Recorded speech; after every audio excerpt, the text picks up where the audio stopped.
Intersectionality is the philosophy. It's identity politics. It's the philosophy that says your identity as a person is your group identity. You're not an individual. You are a group identity. So you're a black guy. You are not a person with individual viewpoints.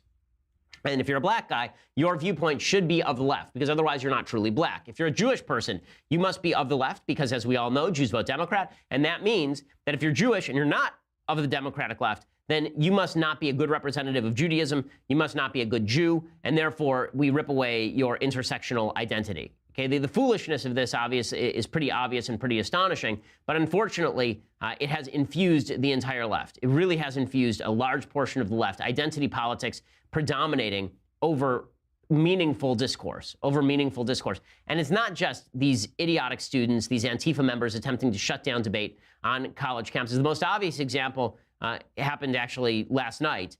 So my good friend Bethany Mandel, who used to write over at Commentary Magazine, she writes for The Federalist on occasion, and Bethany does a podcast as well. So Bethany had one of the worst childhood experiences ever, right? So Bethany grew up dirt poor in a trailer park. Her mom died. She had to pull the plug on her mom when she was 16. Her dad committed suicide when she was 19. Her dad was a drug addict, apparently, and all of this is to say that Bethany's life story is not exactly a bed of roses. She converted to Judaism. She married my friend Seth.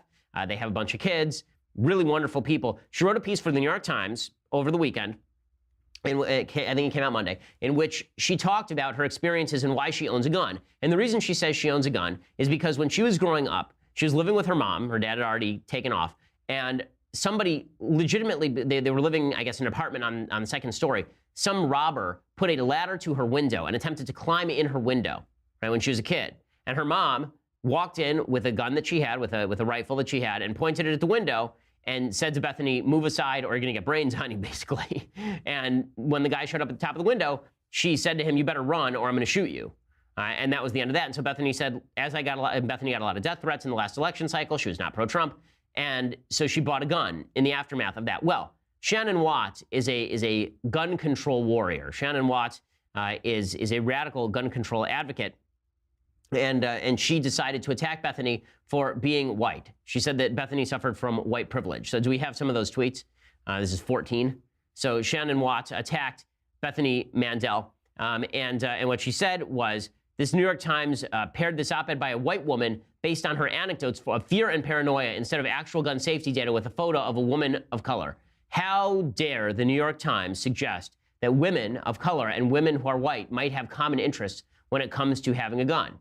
I mean, never mind that there's an actual picture of a woman shopping for a gun right there who's a woman of color. Apparently, according to Shannon Watts, that person doesn't exist. But then she says that all Bethany is a white woman full of fear and paranoia. Not that she had a personal experience with somebody trying to break into her house, or not that she received death threats. Bethany is just a typical white woman, and if she really were not white, then she would understand the threat that guns pose.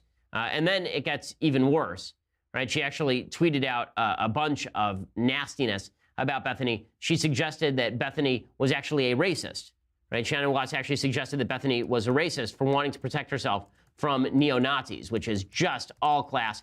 And again, all this comes down to is that intersectional politics, right? All this comes down to is a nasty intersectional politics because, again, you know, Bethany's story has nothing to do with her color, but according to Shannon Watts, that is all that matters.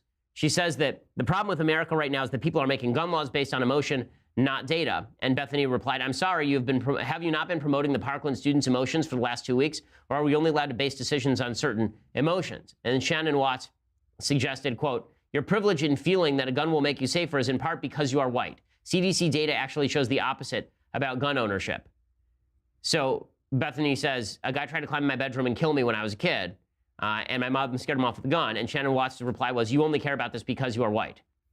And then Bethany said, I took my mom off life support at 16, had my father hang himself when I was 19, and grew up in a single-wide trailer in Northrop's trailer park in upstate New York. Besides that, I've been truly #blessed, right? Shannon Watts replied, quote, again, your white skin makes you less likely to be at risk as a gun owner, regardless of your hardscrabble background. I guess you don't believe in racism.